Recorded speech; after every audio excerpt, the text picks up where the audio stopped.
Junie B. Jones, Chapter 3, The Stupid, Smelly Bus. The bus wasn't like my daddy's car at all. It was very big inside, and the seats didn't have any cloth on them. The little curly girl was sitting near the front, and so I tapped on her. "Guess what?" I said.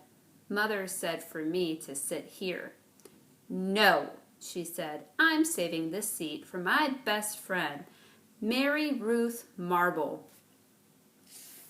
And then she put her little white purse on the place where I was going to sit. And so I made a face at her.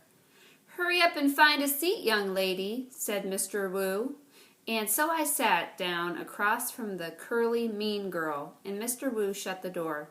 It wasn't a regular kind of door, though. It folded in half, and when it closed, it made a whishy sound. I don't like that kind of door. If it closes on you by accident, it will cut you in half, and you will make a squishy sound. The bus made a big roar. Then a big puff of black, smelly smoke came out the back end of it. It's called bus breath, I think. Mr. Wu drove for a while. Then the brakes made that loud, screechy noise again.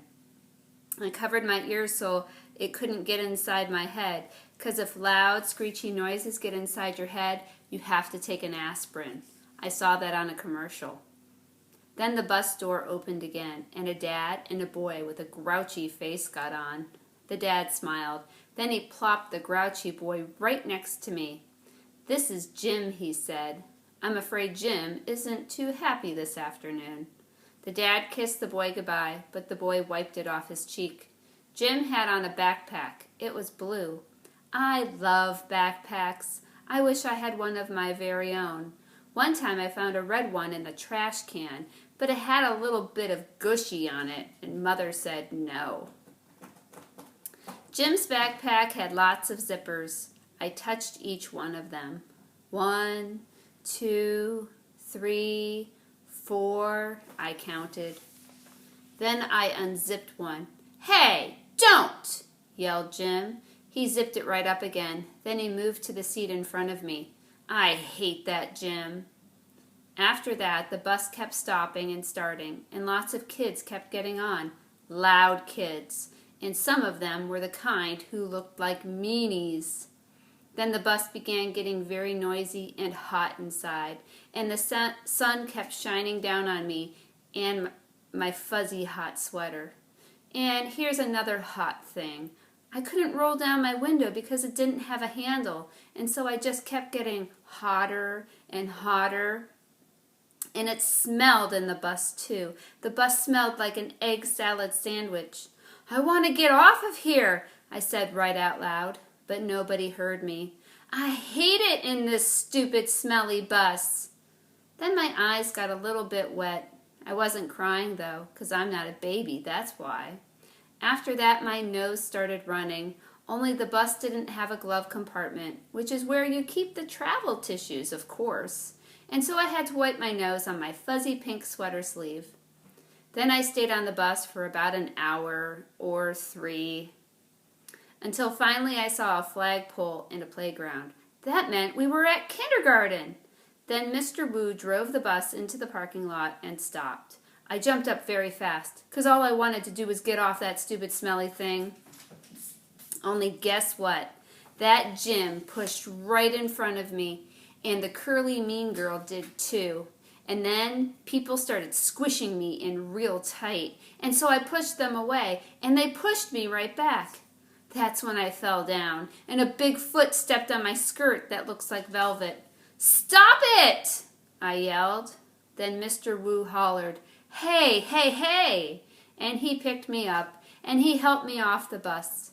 Mrs. was waiting for me, just like my mother said.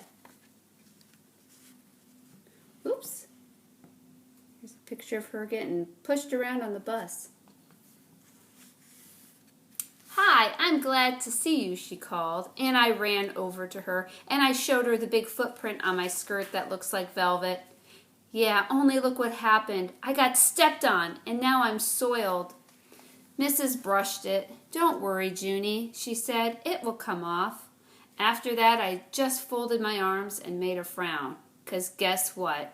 She forgot my B again. Chapter 4, Me and Lucille and some other kids. Some of the other bus kids turned out to be in my class too. One of them was that Jim. That Jim I hate. Mrs. made us line up. Then we followed her to our room. Its name is Room 9. There were other kids waiting by the door. When Mrs. unlocked it, everyone squeezed in all at once. That Jim stepped on my new shoe. He made a scratch mark on my shiny toe. The kind of scratch that licking won't fix. "Hey, watch it, you dumb Jim," I hollered at him. Mrs. bent down next to me. "Let's try to use our quiet voice while we're in school," she said. I nicely nodded. "I hate that Jim," I said in my quiet voice. After that, Mrs. clapped her hands together very loud. "I want everyone to find a chair and sit down as fast as you can," she said. That's when I ran to the table with the red chair. Only guess what? There was already someone sitting there, a girl with little red fingernails. And so I tapped on her and said, "I would like to sit there, I think." "No," she said, "I am." "Yeah, only I already picked that chair out," I told her. "Ask my mother if you don't believe me." But the girl just shook her head no. And then Mrs. clapped her hands again and said, "Please find a seat." And so then I had to quick sit down in a stupid yellow chair, the same stupid color as the stupid yellow bus. After that, Mrs. walked to a big closet in the back of the room. It's called the supply closet. She got out boxes of new pointy crayons and some white circles. Then she passed them out. And we had to print our names on the circles and pin them to our fronts. It was our first work. "If you need help spelling your name, raise your hand," said Mrs. I raised my hand. "I don't need help," I told her. "Grandma Miller says that I print beautifully." I used red. But then a mistake happened. I made my Junie too big and there wasn't any room left for the B. And so I had to squish it in very teeny tiny at the bottom. "I hate this stupid dumb circle," I hollered. Mrs. made a shh sound and gave me a new one. "Thank you," I said nicely. "Grandma Miller says I print beautifully." The girl with the little red fingernails was faster than me. She showed me her circle and pointed to her letters. "Lucille. That spells Lucille," she said. Here's Junie, Lucille.